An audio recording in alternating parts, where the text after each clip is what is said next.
If you have oily skin, then this video is just for you.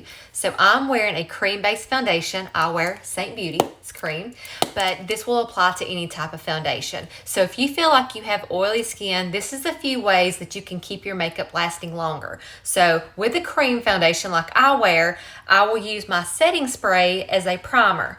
But with other types of foundations, you can use whatever primer works best for you. That will help the longevity of it. But if you are oily, then sometimes you want to stay away from some of those silicone-based primers because they will make your face a little more greasy. But at the end, when you get through, you can always go through with a damp, this is a perfector sponge or a beauty sponge of any kind, and go through and pick up any excess makeup. If you have too much makeup on your face, it will wear off quicker, and not only that, but it will also give you a sticky, greasy look as well. So this will just help press the product into your skin and also pick up any excess while blurring any harsh lines that you may have left that you didn't blend out good. So the next step that you can do is you can go in with your setting spray. This is the Saint setting spray.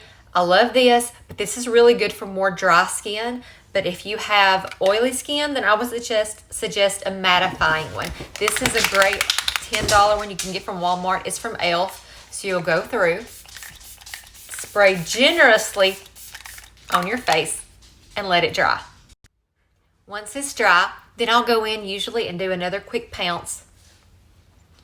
And then it's now time for my setting powder. So my setting powder conveniently fits into this compact.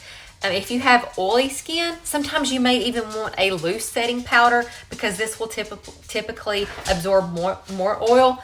But if you are dry skin, then sometimes you just want to set a few areas that may crease. But for the most part, this vanilla dust works great for me. So I like to also use this Urban Decay All Nighter if I'm going to be out and about and need a little bit of extra protection. But I will take my damp beauty sponge and then I will just press it right into my powder and set the places that I need to set. And that will ensure that you have a makeup that will last all day.